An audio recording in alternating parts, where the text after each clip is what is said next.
نبی جو اس کو سمجھانے کی کوشش کیا کرتے تھے، جو توحید کی جو دعوت دیے تھے، ان کا رشتہ جو اللہ رب العالمین سے جوڑنے اور قریب کرنے کی کوشش کیا کرتے تھے، وہ طاقتور قوم عاد اور قوم سمود نے اپنے وقت کے نبی کی باتوں کو ٹھکرا دیا، اللہ رب العالمین کے پیغام کا انکار کیا، نبی کی رسالت کو ان لوگوں نے جھٹلایا اور طرح طرح کے کفر اور شرک کے اندر مبتلا ہوئے، تو اللہ رب العالمین نے ان قوموں کے اوپر تیز آندھی اور طوفان بھیج کر ان کے نام و نشان کو بھی مٹا دیا۔ کسی قوم کو اللہ رب العالمین نے زمین میں دھسایا، کسی قوم کے اوپر اللہ رب العالمین پتھروں کی بارش کی، تو کسی قوم کے اوپر اللہ رب العالمین نے آگ کی بارش کی اور ان کے نام و نشان کو مٹا دیا۔ نستغفره ونؤمن به ونتوکل علیہ ونعوذ باللہ من شرور انفسنا ومن سیئات اعمالنا ومن يهده الله فلا مضل له ومن يضلل فلا هادي له واشهد ان لا اله الا الله وحده لا شريك له واشهد ان محمدا عبده ورسوله اما بعد فان خير الحديث كتاب الله وخير الهدي هدي محمد صلى الله عليه وسلم وشر الامور محدثاتها وكل محدثة بدعة وكل بدعة ضلالة وكل ضلالة في النار۔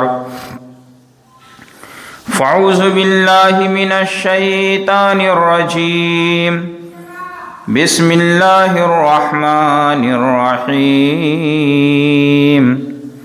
قاف والقرآن المجید، بل عجبوا ان جاءهم منذر منهم فقال الكافرون هذا شيء عجیب، أَإِذَا مِتْنَا وَكُنَّا تُرَابًا ذَلِكَ رَجْعٌ بَعِيدٌ قَدْ عَلِمْنَا مَا تَنْقُصُ الْأَرْضُ مِنْهُمْ وَعِنْدَنَا كِتَابٌ حَفِيظٌ بَلْ كَذَّبُوا بِالْحَقِّ لَمَّا جَاءَهُمْ فَهُمْ فِي أَمْرٍ مَّرِيجٍ أَفَلَمْ يَنْظُرُوا إِلَى السَّمَاءِ فَوْقَهُمْ كَيْفَ بَنَيْنَاهَا وَزَيَّنَّاهَا وَمَا لَهَا مِنْ فُرُوجٍ وَالْأَرْضَ مَدَدْنَاهَا وَأَلْقَيْنَا فِيهَا رَوَاسِيَ وَأَنبَتْنَا فِيهَا مِنْ كُلِّ زَوْجٍ بَهِيجٍ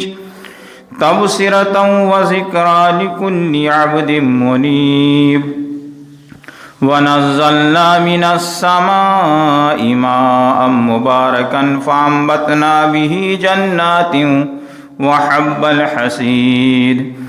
والنخل باسقات لها طلع نضيد رزقا للعباد وأحيينا به بلدة ميتا كذلك الخروج كذبت قبلهم قوم نوح وأصحاب الرس وثمود وعاد وفرعون وإخوان لوط وأصحاب الأيكة وقوم تبع كل كذب الرسل فحق وعيد أفعينا بالخلق الأول بل هم في لبس من خلق جديد۔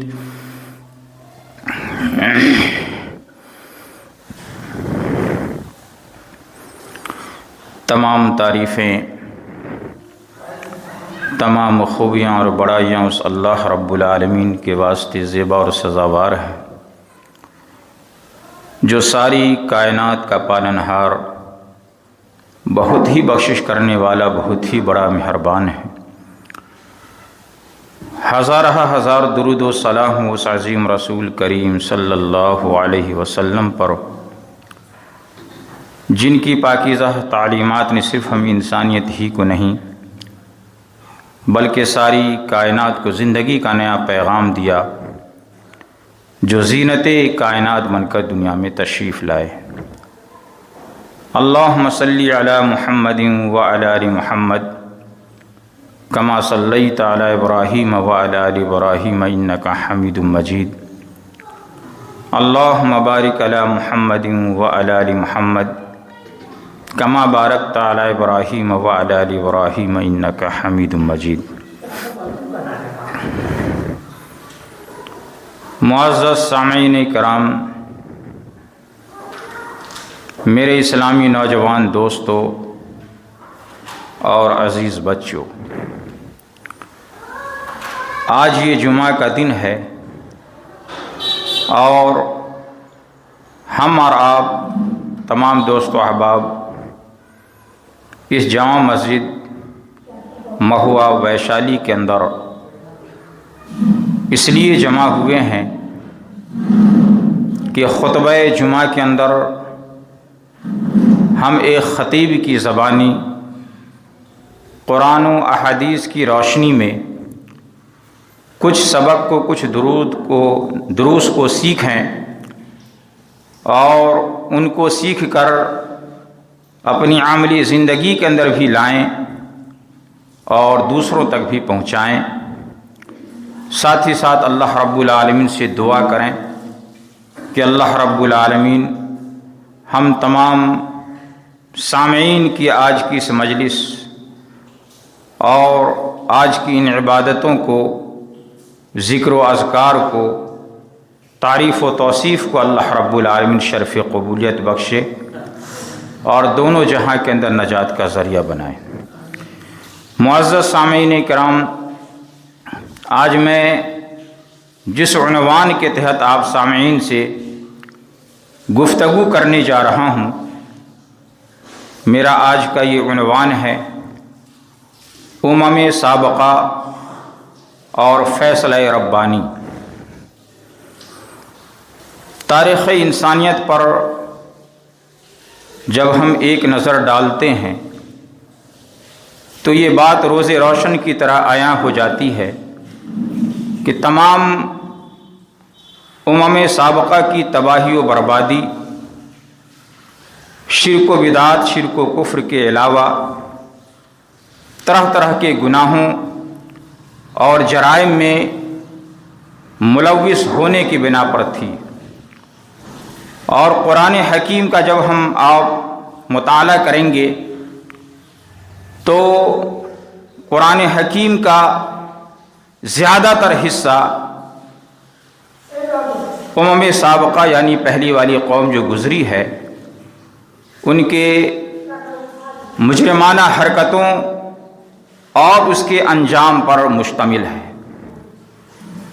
اللہ رب العالمین نے قرآن مجید کے اندر فرمایا، بسم اللہ الرحمن الرحیم، فَكُلًّا أَخَذْنَا بِذَنبِهِ فَمِنْهُمْ مَنْ أَرْسَلْنَا عَلَيْهِمْ حَاسِبًا وَمِنْهُمْ مَنْ أَخَذَتْهُ الصَّيْحَةُ وَمِنْهُمْ مَنْ خَسَفْنَا بِهِ الْأَرْضَ وَمِنْهُمْ مَنْ أَغْرَقْنَا وَمَا كَانَ اللَّهُ بِظُلْمِهِمْ وَلَكِنْ كَانُوا أَنفُسَهُمْ يَظْلِمُونَ۔ اس آیت کریمہ کی روشنی میں جو اللہ رب العالمین اس آیت کریمہ کے اندر جو سابقہ قوموں کا تذکرہ فرمایا کہ فَكُلًّا أَخَذْنَا بِذَنبِهِ، کہ ہم نے ان کے جرم پر، ان کے گناہوں پر ہم نے ان قوموں کو پکڑا، اور کس طریقے سے پکڑا تو اللہ رب العالمین تفصیل کے ساتھ اس آیت کریمہ کے اندر فرمایا کہ فَمِنْهُمْ مَنْ أَرْسَلْنَا عَلَيْهِ حَاسِبًا، کچھ ایسی قومیں تھیں جو اپنی زندگی کے اندر مجرمانہ حرکتیں کی اور طرح طرح کے جرائم اور گناہوں کے اندر جب وہ ملوث ہوئے تو ہم نے ان کے اوپر پتھروں کی بارش کر دی۔ وَمِنْهُمْ مَنْ أَخَذَتْهُ الصَّيْحَةُ، اور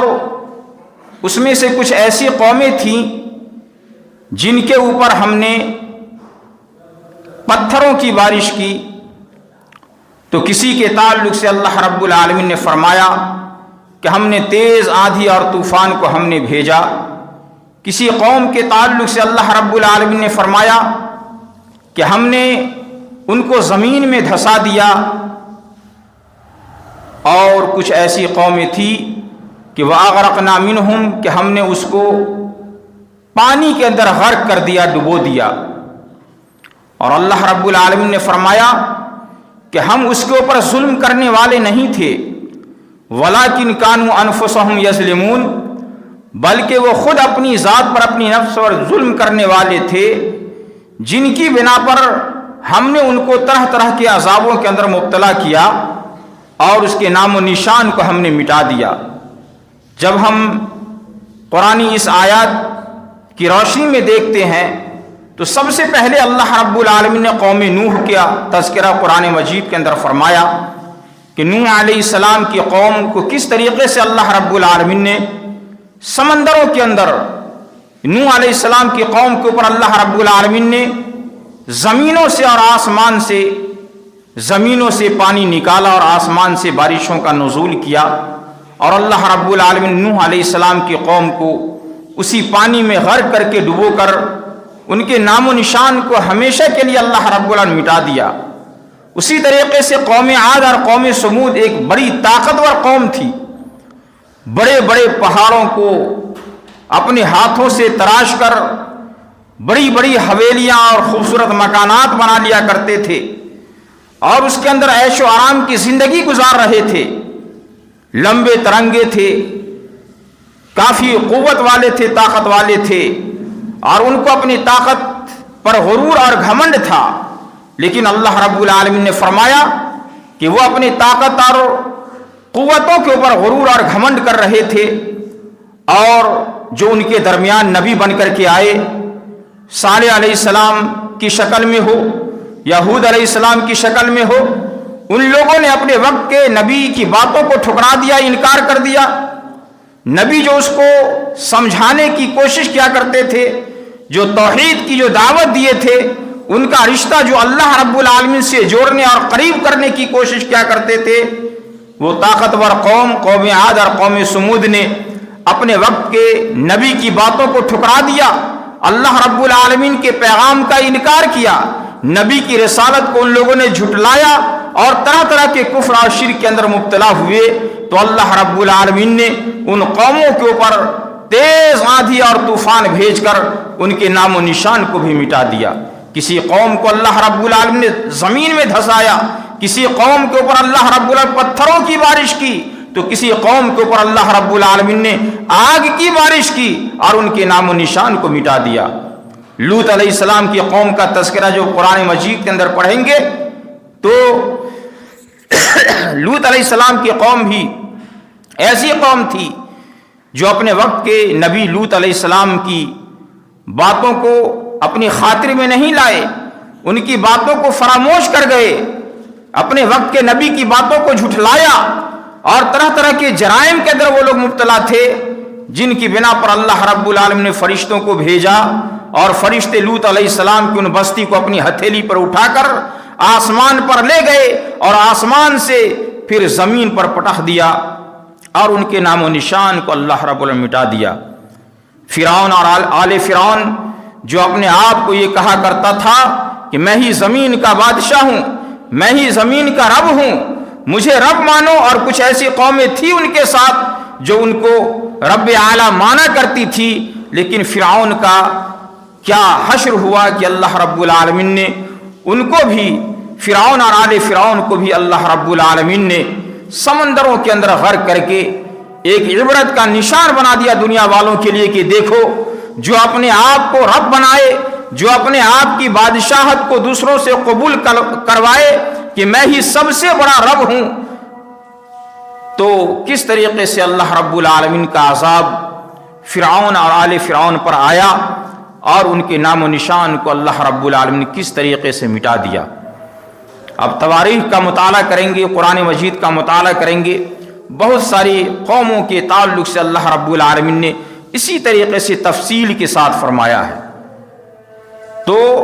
اللہ رب العالمین نے ساتھ ہی ساتھ قرآن مجید کے اندر یہ بھی پیغام دیا ہم امت کے لوگوں کو کہ سیرو فی الارض، کہ اللہ رب العالمین کی زمین میں سیر و تفریح کرو، گھوم کر دیکھو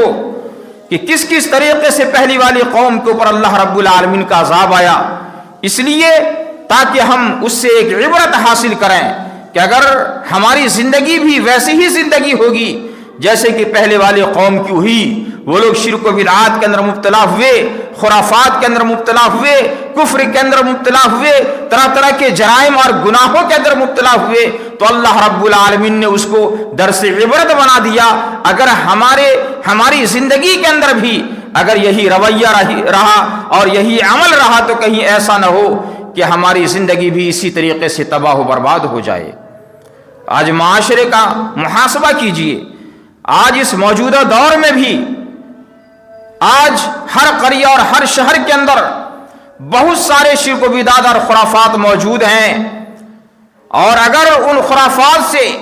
ان شرک و بدعات سے, کفر سے اگر یہ مسلمان توبہ نہیں کریں گے تو ان کے نام و نشان کو بھی اللہ رب العالمین اسی طریقے سے مٹائے گا جس طریقے سے پہلی والی قوم کو اللہ رب العالمین نے ان کے نام و نشان کو مٹا دیا. یہ شعبان کا مہینہ شروع ہے آج سے, اور اس سے ماقبل آپ نے رجب کے مہینے کو گزارا ہے. رجب کے مہینے کے اندر بھی علماء کرام کی زبانی, خطیبوں کی زبانی آپ خطبہ جمعہ کے اندر, دروس کے اندر آپ سن چکے ہیں اور ہمیشہ سے سنتے ہوئے آئے ہیں کہ کس طریقے سے رجب کے مہینے میں بھی اسلام کا مذاق اسلام کے ماننے والے اڑاتے ہیں, مسلمان اڑاتے ہیں. تو کیا اللہ رب العالمین کو غصہ نہیں آئے گا اس قوم کے اوپر کہ کس طریقے سے مسلمان اس رجب کے مہینے میں شرک و بدعات اور خرافات اور اللہ کے نبی کے صحابہ کرام کے اوپر کس طریقے سے کیچڑ اچھالتے ہیں. یہ مسلمان, جو مسلمان یہ کہتے ہیں کہ ہمیں اپنے نبی سے محبت ہے, صحابہ کرام سے بھی محبت ہے, لیکن صحابہ کرام کی دشمنی میں ایسے ایسے خرافات آج کے مسلمان کر ڈالتے ہیں کہ خود مسلمانوں کو بھی پتہ نہیں ہوتا, معلوم نہیں ہوتا کہ ہم یہ عمل کر رہے ہیں تو یہ عمل کیوں کر رہے ہیں. رجب کی 22 تاریخ بھی گزری اور رجب کی 27 تاریخ بھی گزری. 22 رجب کے تعلق سے جو ہمارے معاشرے کے اندر, ہمارے قریہ کے اندر, ہمارے شہروں کے اندر, ہماری بستیوں کے اندر, گاؤں کے اندر جو ایک رواج ہے کوڑا کرنے کا, یہ میرا موضوع یہ نہیں ہے, لیکن میں پہلی والی قوم کے اوپر جو اللہ رب العالمین کا غضب, غصہ, ناراضگی اور عذاب جو آیا, اس ضمن میں میں یہ بتانا چاہتا ہوں کہ کس طریقے سے رجب کے مہینے کے اندر 22ویں تاریخ کو مسلمان کوڑا کرتے ہیں اور اس دن میٹھی چیز بناتے ہیں, خود کھاتے ہیں, اپنے دوست و احباب کو بھی کھلاتے ہیں, رشتہ داروں کو بھی کھلاتے ہیں, اور اپنے تعلقات میں اس کو تقسیم بھی کرتے ہیں. اور ان سے پوچھا جائے کہ آپ یہ کیوں کرتے ہیں, تو حقیقت یہ ہے کہ کرنے والوں کو پتہ ہی نہیں ہے کہ ہمارے گھر میں اگر یہ رسم ہو رہا ہے تو ہم کیوں کر رہے ہیں. ہم اگر یہ اپنے باپ دادا کے زمانے سے اگر یہ کرتے ہوئے آ رہے ہیں تو کیوں کر رہے ہیں. حقیقت میں یہ ہے کہ اکثر عوام الناس کو یہ پتہ ہی نہیں ہے کہ یہ کیوں کیا جاتا ہے. ان کے ذہن میں بات یہ ڈالی جاتی ہے, اگر معلوم ہے کچھ لوگوں کو تو یہی بات پتہ ہے, معلوم ہے کہ جعفر صادق کے نام کی نظر و نیاز یا ان کے نام کا فاتحہ یا ان کے نام سے ہم کوڑا کرتے ہیں. لیکن جب تاریخ کا مطالعہ کریں گے, کتابوں کا مطالعہ کریں گے, تو پتہ یہ چلے گا کہ جعفر صادق کا رجب کے مہینے سے کوئی تعلق ہی نہیں ہے. نہ اس مہینے کے اندر ان کی پیدائش ہوئی, نہ اس مہینے میں ان کی وفات ہوئی. 22 رجب کو اگر تاریخ کی روشنی میں دیکھا جائے تو اللہ کے نبی صلی اللہ علیہ وسلم کے ایک بزرگ صحابی رسول حضرت امیر معاویہ رضی اللہ تعالیٰ عنہ رجب کے مہینے میں سن 60 ہجری کے اندر حضرت امیر معاویہ رضی اللہ تعالیٰ عنہ رجب کی 22ویں تاریخ کو وفات پا چکے تھے, انتقال کر گئے. اور بہت سارے ایسے لوگ ہیں, اور آج بھی معاشرے کے اندر دیکھیے, مثال کے طور پر کہ اگر کسی کی زندگی کے اندر مالی اعتبار سے اگر کوئی خوشحال ہو جائے, معاشرے کا کوئی فرد, آپ کے دوستوں میں ہو, رشتہ داروں میں ہو, آپ کے قریہ میں ہو, آپ کے پڑوس میں ہو, اگر اللہ رب العالمین نے کسی کو علم سے نوازا ہو، کسی کو مال سے نوازا ہو، کسی کو شہرت سے نوازا ہو، تو بہت سارے لوگ ایسے ہیں جو ان سے کھار کھانے کی کوشش کرتے ہیں، ان سے دشمنی لیتے ہیں، ان سے حسد اور جلن اور بغض پیدا کر لیتے ہیں کہ ارے معاشرے کے اندر اس کا بہت ہی زیادہ نام ہے، اس کا بہت ہی زیادہ شہرت ہے، لوگ اس کی بہت ہی تعریف و توصیف بیان کرتے ہیں، یہ بہت ہی زیادہ مال والا ہے، یہ علم والا ہے، تو کم علم والے ان سے کھار کھائیں گے۔ مال والے ہیں تو جس کو رب نے کم مال دیا ہے تو اس سے وہ چڑھنے کی کوشش کریں گے۔ تو امیر معاویہ وہ صحابی رسول تھے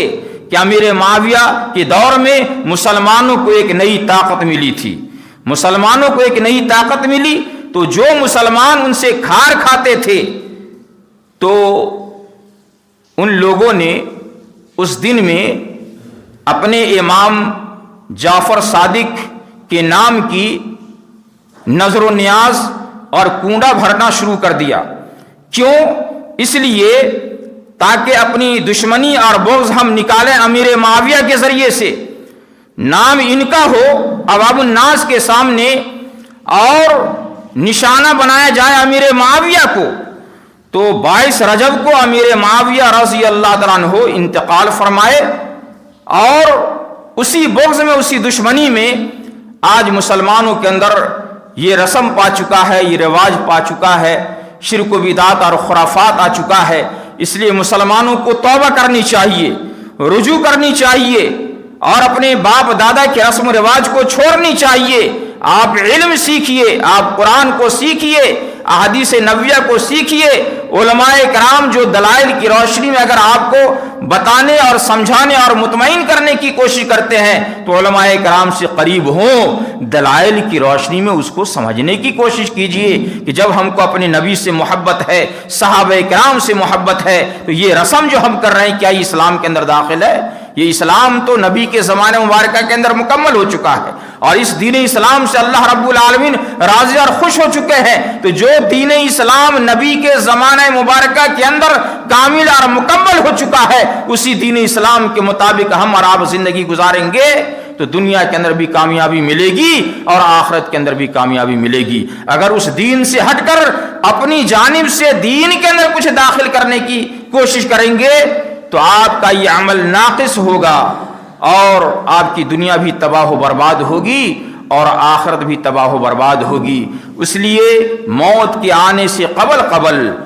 اپنی زندگی کے اندر جو بھی مسلمان شرک و بدعت اور خرافات کرتے ہوں، اس کے دلدل میں پھنس چکے ہوں، آپ دین کو سیکھنے کی کوشش کیجئے اور خلوص دل سے اللہ رب العالمین کی بارگاہ میں توبہ استغفار کیجئے، تاکہ اللہ رب العالمین آپ کے ان غلطیوں کو، گناہوں کو، شرک کو، بدعات و خرافات کو اللہ رب معاف فرما دے، اور نیک اعمال کرنے کی جو قرآن اور احادیث نبویہ کی روشنی میں ہو۔ اللہ رب العالمین سے دعائیں مانگی کہ اللہ رب العالمین جب تک تو ہمیں دنیا کے اندر زندہ رکھنا، دین اسلام پر ثابت قدمی عطا فرمانا۔ دین اسلام کی دعا، ثابت قدمی کی دعا اللہ رب العالمین سے ہمیشہ مانگتے رہیے۔ تو میں کہہ یہ رہا تھا کہ سابقہ قومیں جو تباہ و برباد ہوئی وہ اسی بنا پر، شرک و بدعات اور گمراہی کے بنا پر، ان کے نام و نشان کو اللہ رب العالمین مٹا دیا۔ جو بھی اس دنیا کے اندر جو بھی قوم یا جو بھی جماعت یا جو بھی فرد کسی دوسری قوم کے اوپر ظلم اور زیادتی کریں گی تو اسی طریقے سے اللہ رب العالمین کا عذاب آئے گا۔ یہ اللہ رب العالمین کی سنت ہے،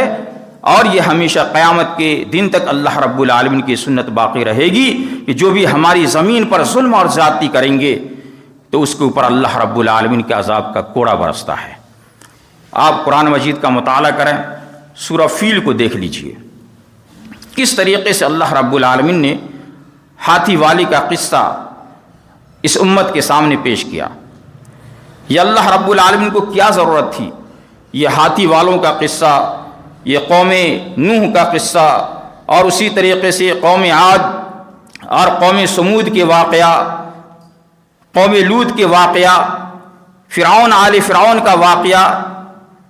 شعیب علیہ السلام کی قوم کا واقعہ۔ یہ اللہ رب العالمین نے الگ الگ جگہوں پر الگ الگ قوموں کا تذکرہ کیوں فرمایا؟ اس لیے کہ اگر تمہارے اندر بھی وہ گناہ ہو، وہ جرائم ہو، وہ کفر ہو، وہ شرک ہو، وہ خرافات اور بدعات ہو، تو اس کو آپ اپنی زندگی سے دور کرنے کی کوشش کیجئے، ختم کرنے کی کوشش کیجئے۔ فیل والے کا جب واقعہ پڑھیں گے تو اس کے اندر بھی یہی واقعہ ہے کہ اس نے کس طریقے سے اللہ رب العالمین کے گھر کو ڈھانے کی کوشش کیا، اور اس کو اپنے لشکر پر، اپنی ہاتھیوں پر کامل بھروسہ تھا کہ میں اپنے اس ہتھیاروں کے ذریعے سے، میں اپنے اس جانوروں کے ذریعے سے میں آج اللہ کے گھر خانہ کعبہ کو میں ڈھا دوں گا۔ لیکن نتیجہ کیا ہوا؟ اللہ نے تفصیل کے ساتھ فرمایا، الم تری کیف فعل ربک باصحاب الفیل، کیا آپ نے دیکھا نہیں کہ اللہ رب العالمین نے ہاتھی والوں کے ساتھ کیا کیا؟ تفصیل کے ساتھ اللہ نے فرمایا کہ جب وہ ابرہا اپنے اس لشکروں کو لے کر، اپنی فوجوں کو لے کر ہاتھیوں کے ساتھ جب نکلے، تو اللہ رب العالمین نے ایک معمولی سے چڑیے کے ذریعے سے اور معمولی سے پتھروں کی بارش کر کے اللہ رب العالمین نے کعصف معقول کیسا بنا دیا؟ کھائے ہوئے بھوسے کے مانند بنا دیا۔ بھوسا ہم لوگ استعمال کرتے ہیں، اپنے جانوروں کو کھلاتے ہیں، یہ اللہ رب العالمین نے فرمایا کہ کھائے ہوئے بھوسے کے مانند ہم نے ان کے ہاتھیوں کو بھی اور ہاتھی والوں کو بھی، تمام لشکروں کو، تمام فوجوں کو ہم نے ایسا بنا دیا کہ ایسا لگ رہا تھا کہ وہ کھایا ہوا بھوسا ہے۔ اللہ نے اس کے گوشت کے ٹکڑوں کو بھی ختم کر دیا، پتہ نہیں چلا ان کی ہڈیاں کہاں گئی، ان کے جسم کے گوشت کہاں گئے، ان کی کھوپڑیاں کہاں گئی۔ اللہ رب العالمین نے ایک معمولی سی چڑیوں کی فوج اور ایک چھوٹے سے کنکر کے ذریعے سے اللہ رب العالمین نے عبرت کا نشان بنایا، ساری انسانیت کے سامنے پیش کیا کہ دیکھو، اگر تم کسی قوم پر ظلم کرو گے اور اللہ رب العالمین کی زمین پر ظلم اور زیادتی کرو گے، پاپ کرو گے، اپنی زندگی کے اندر بگاڑ پیدا کرنے کی کوشش کرو گے، تو ہم تمہارے نام و نشان کو اسی طریقے سے مٹا دیں گے۔ تو اگر کسی قوم کے اوپر اللہ کا غضب اور غصہ اور عذاب نازل ہو تو اس میں ہم مسلمانوں کے لیے عبرت ہے۔ اپنے غریبان کو، اپنی زندگی کو ٹٹولنے اور دیکھنے کی ضرورت ہے کہ کیا ہماری زندگی کے اندر بھی کوئی خامی تو نہیں، کوئی کوتاہی تو نہیں، کوئی گناہ تو نہیں ہے، اور اگر ہو تو ان کو دور کرنے کی کوشش کریں گے۔ نبی کے زمانہ مبارکہ کے اندر ایک موقع پر آسمان سے کالے بادل نکلے، صحابہ کرام نے بھی دیکھا، ہمارے نبی نے بھی اپنی نگاہوں سے دیکھا کہ آسمان پر بادل چھا رہے ہیں۔ اور یہ معلوم ہے ہم میں سے سبوں کو کہ آسمان پر جب کالے بادل چھا جاتے ہیں گرم موسم میں تو کسانوں کو بھی کافی خوشی ہوتی ہے کہ اب اللہ رب العالمین کے حکم سے اس بادل کے اندر سے بارشوں کا نزول ہوگا اور ہم لوگ اپنے کھیتوں کو سیراب کریں گے اور جسم کے اندر راحت محسوس ہوگا۔ لیکن نتیجہ کیا ہوا کہ اللہ کے نبی صلی اللہ علیہ وسلم اس موقع پر گھبرانے لگے اس بادل کو دیکھ کر۔ صحابہ کرام خوش ہو رہے تھے، صحابہ کرام نے دیکھا اپنے نبی کو کہ ہمارے نبی گھبرا رہے ہیں، پریشان ہیں اس کالے بادل کو دیکھ کر۔ تو صحابی رسول نے کہا کہ اللہ کے نبی صلی اللہ علیہ وسلم، آسمان پر بادل اللہ کے حکم سے چھا رہا ہے، قریب ہے کہ اس کے اندر سے بارشوں کا نزول ہوگا، ہمیں خوش ہونا چاہیے،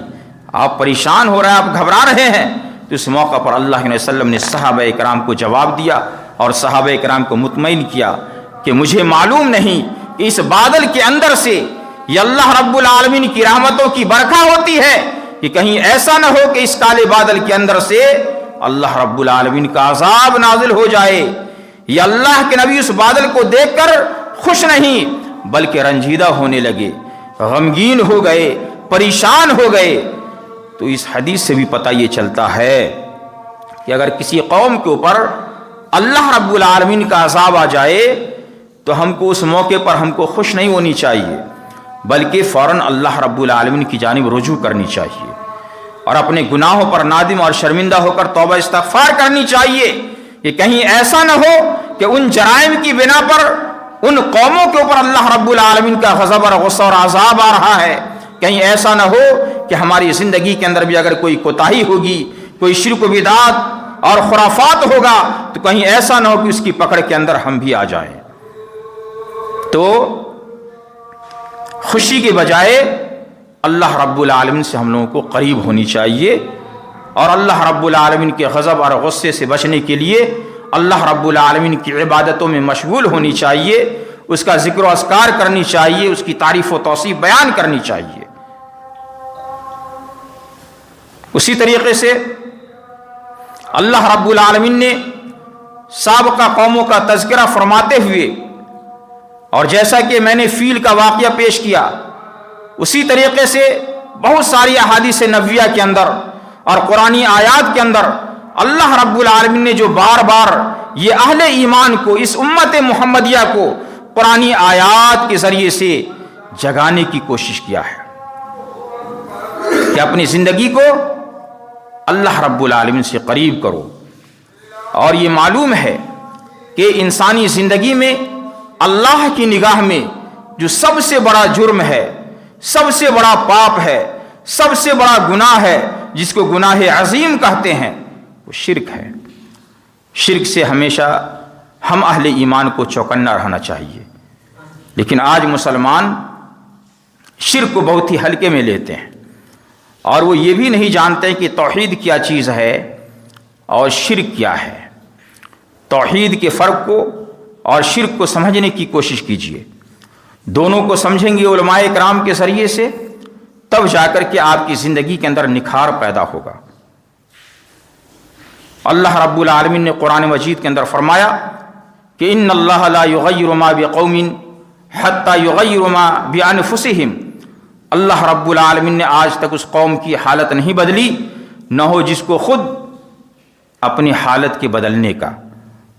جب ہم اپنی حالت کو بدلنے کے لیے اللہ رب العالمین سے رجوع کریں گے، اللہ رب العالمین سے قریب ہوں گے، اللہ رب العالمین سے دعائیں مانگیں گے، تو اللہ رب العالمین ہماری زندگی کے اندر تبدیلی لائے گا، ہماری زندگی کو اللہ رب العالمین بدل دے گا۔ اگر ہماری زندگی کے اندر جرم اور زیادتی ہے، گناہ ہے، تو اگر ہم اللہ رب العالمین سے رجوع کریں گے تو اللہ ہمارے ان غلطیوں کو، گناہوں کو معاف فرما کر ہماری زندگی کے اندر توحید کو پیدا کر دے گا، ہماری زندگی کے اندر نیک اعمال کو پیدا کر دے گا، اور نیک اعمال اپنی زندگی کے اندر کرنا ہم شروع کر دیں گے۔ تو اللہ رب العالمین سے رجوع ہوں، اللہ رب العالمین سے خاص طور پر دعائیں مانگیں، اور رکوع اور سجود اللہ رب العالمین کے سامنے کریں، اور سابقہ قوم کی تواریخ کو ہم بار بار قرآنی آیات کے ذریعے سے ہم پڑھنے اور سمجھنے کی کوشش کریں۔ آج اس موجودہ دور میں اور حالیہ وقت میں جو اگر امریکہ کے اوپر اللہ رب العالمین کا غضب، اللہ رب العالمین کا غصہ، اللہ رب العالمین کی ناراضگی، اللہ رب العالمین کا عذاب جو نازل ہوا اس لیے کہ اس نے اپنی زندگی کے اندر ظلم اور زیادتی کی، کس طریقے سے اللہ رب العالمین نے اسی آگ کی چنگاری کو اللہ نے شعلہ بنا دیا، اور بڑی بڑی بستیوں کو، بڑے بڑے علاقے کو چند گھنٹے کے اندر اپنے لپیٹ میں لے کر ان کے نام و نشان کو مٹا دیا۔ کیوں؟ اس لیے کہ اس نے اللہ کے بندوں پر ظلم اور زیادتی کرنے کی کوشش کی۔ آپ کئی سالوں سے فلسطین کے معاملات کو پڑھتے ہوئے، سنتے ہوئے علماء کرام کی زبانی آ رہے ہیں، کس طریقے سے فلسطینی معصوم بچے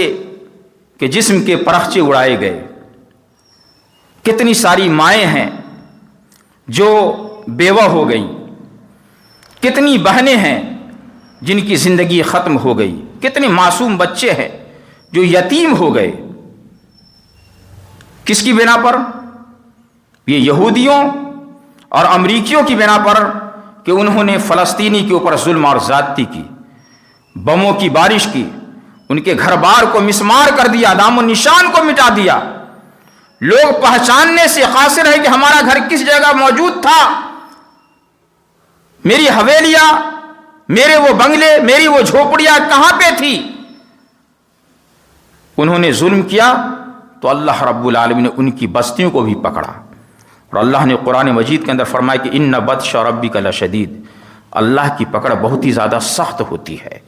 اللہ جب کسی بندے کو پکڑتا ہے وہ چھوڑتا نہیں ہے، یہ اللہ رب العالمین کی سنت رہی ہے۔ تو یہ موجودہ دور میں اگر کسی ملک کے اوپر یہ اللہ رب العالمین کا غضب اور عذاب اگر نازل ہوا تو اس لیے کہ اس نے اللہ کی زمین پر ظلم اور زیادتی کرنے کی کوشش کی۔ اور نبی کا یہ فرمان ہے کہ جب کوئی کسی کے اوپر ظلم کرتا ہے اور مظلوم جب اپنی نگاہوں کو رب کی جانب اٹھا کر، اپنی ہتھیلی کو رب کی جانب اٹھا کر، اپنی آہوں کو اللہ رب العالمین کی بارگاہ میں پیش کرتا ہے، تو رسول اللہ نے فرمایا کہ جب مظلوم دعا کرتا ہے تو مظلوم کی دعا اللہ رب العالمین تک جو پہنچتی ہے اس کے بیچ میں کوئی پردہ نہیں ہوتا۔ مظلوم دعا کرتے ہیں یہاں سے اور اللہ رب العالمین سنتا ہے، اس کو قبول بھی فرما لیتا ہے۔ بات یہ ضرور ہوتی ہے کہ دیر ضرور ہے اللہ رب العالمین کے گھر میں، لیکن اندھیر نہیں ہے۔ اللہ رب العالمین فیصلہ کرتا ہے بندوں کے درمیان، اور اللہ رب العالمین فیصلہ کر کے ساری انسانیت کو، ساری دنیا والوں کو یہ دکھا دیا کہ دیکھو اللہ رب العالمین کی پکڑ کتنی زیادہ سخت ہے، کتنی سارے پانی کو اس کے اوپر ڈالا گیا، ٹینکوں کو بہا دیا گیا،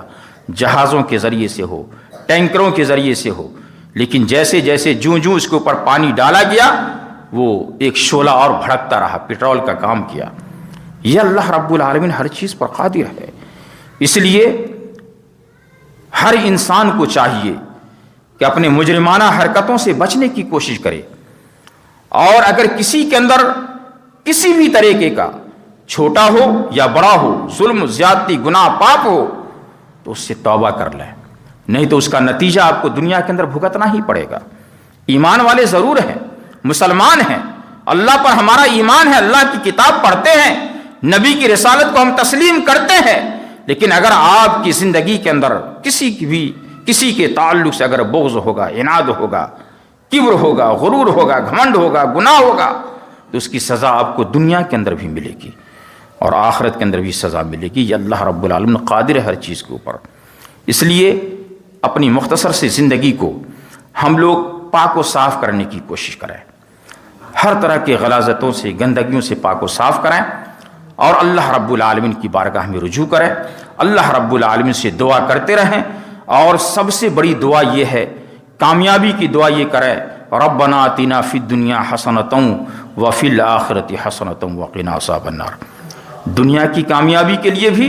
اور آخرت کی کامیابی کے لیے بھی، اور عذاب جہنم سے بچنے کی اللہ رب العالمین سے دعا مانگے،